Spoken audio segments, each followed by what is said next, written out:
আলাইকুম dear students, আজকে আমরা ক্রস প্রোডাক্টের আরো একটি ভিডিও নিয়ে হাজির। তোমরা জানো ভেক্টরের ক্রস প্রোডাক্ট বলতে বোঝায় যে এমন এক ধরনের গুণফল দুইটা ভেক্টরের যাতে সেখান থেকে আমরা আরো একটি ভেক্টর পেতে পারি। ঠিক আছে মাই ডিয়ার স্টুডেন্টস, আমরা জানি এ ক্রস বি, এটা হচ্ছে আমরা লিখতে পারি A into B into sine of alpha, আর এখানে হচ্ছে ইটা ক্যাপ, যেখানে আলফা বলতে বোঝায় my dear students angle between vector A and B, angle between vector A and B. ঠিক আছে, আর এখানে থাকা ইটা বলতে বোঝায় ইটা হচ্ছে একটা একক ভেক্টর, যেটা হচ্ছে এ ভেক্টর আর বি ভেক্টর যেই তলে আছে সেই তলে লম্ব বরাবর কাজ করে। ধরো এটা হচ্ছে এ ভেক্টর, এটা হচ্ছে বি ভেক্টর, তাহলে যদি তুমি বলো এ ক্রস বি, আমি এগুলো আগেই পড়িয়েছিলাম, এ আর বি ভেক্টরের মাঝখানে অ্যাঙ্গেল কত বলো, এখানে আলফা, তাই না? মাঝখানে অ্যাঙ্গেল হচ্ছে আলফা। তা আমি আগেই পড়িয়েছিলাম যে এ ক্রস বি এর ডিরেকশন হবে, দেখো মাই ডিয়ার স্টুডেন্টস, এইদিকে হবে এ ক্রস বি এর ডিরেকশন। কেন?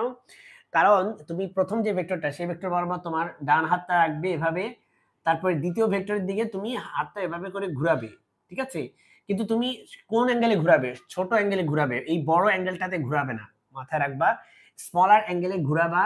এই যে তোমার বৃদ্ধাঙ্গুলি যেদিকে যেদিকে নির্দেশ করে সেদিকটাই হচ্ছে এই ইটা ক্যাপের দিক।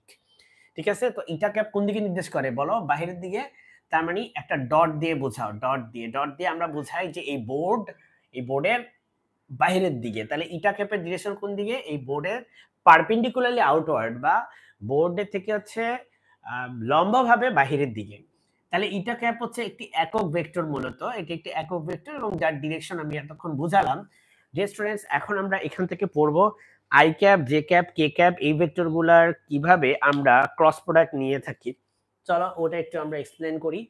আই ক্যাপ, জে ক্যাপ এবং কে ক্যাপের ক্রস প্রোডাক্ট কিভাবে নিয়ে থাকি। ওকে মাই ডিয়ার স্টুডেন্টস, দেখো আই ক্যাপ, তার সাথে যদি আমরা আই ক্যাপের ক্রস প্রোডাক্ট নিয়ে থাকি according to this formula, I cap, দেখো আই ক্যাপ একটা একক ভেক্টর, এক্স অ্যাক্সিস বরাবর একক ভেক্টর সেটা। তাহলে আই ক্যাপ মানে হচ্ছে কত? এখানে 1, এর জায়গায় বসা 1, বি এর জায়গায়ও বসা 1, কারণ আই ক্যাপের সাথে আই ক্যাপ। দেখো মাই ডিয়ার স্টুডেন্টস, এক্স অ্যাক্সিস বরাবর, এটা যদি এক্স অ্যাক্সিস হয় তাহলে এক্স, এটা যদি অরিজিন হয়, এক্স অ্যাক্সিস বরাবর একক ভেক্টর যার দৈর্ঘ্য হচ্ছে 1, সেই ভেক্টরটা হচ্ছে I cap.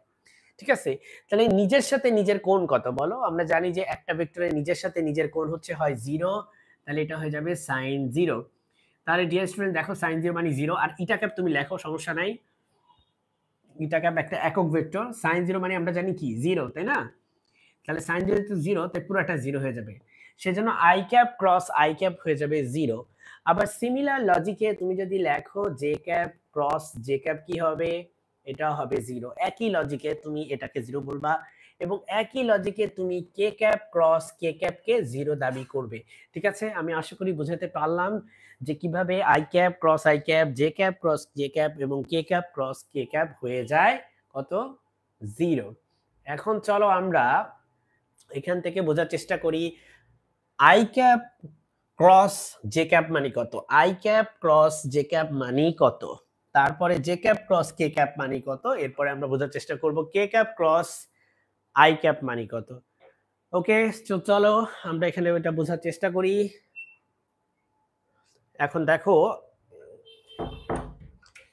I cap cross J cap মানে হচ্ছে, প্রথম কথা হচ্ছে ইটা ক্যাপ একটা থাকবে সাথে, এ মানে কত, এখানে এটা এ এটা বি, তাহলে এটাও একক ভেক্টর তার মানে তার মান 1, এটাও একক ভেক্টর তার মান 1, আর হচ্ছে সাইন কত আলফা। দেখো আই ক্যাপ তাকিয়ে আছে এক্স এক্সিস, এটা যদি হয়, এটা যদি ওয়াই এক্সিস হয়, তাহলে আই ক্যাপ তাকিয়ে আছে এক্স এক্সিসের দিকে, ঠিক আছে, আর জে ক্যাপ তাকিয়ে আছে ওয়াই এক্সিসের দিকে। এরা সবাই একক ভেক্টর, তাই এদের এই দৈর্ঘ্যটা হচ্ছে 1। ডিয়ার স্টুডেন্টস, দেখো আই ক্যাপ আর কে ক্যাপের মধ্যবর্তী কোণ কত? 90 ডিগ্রি, কারণ এক্স অ্যাক্সিস আর ওয়াই অ্যাক্সিসের মধ্যবর্তী কোণ 90 ডিগ্রি।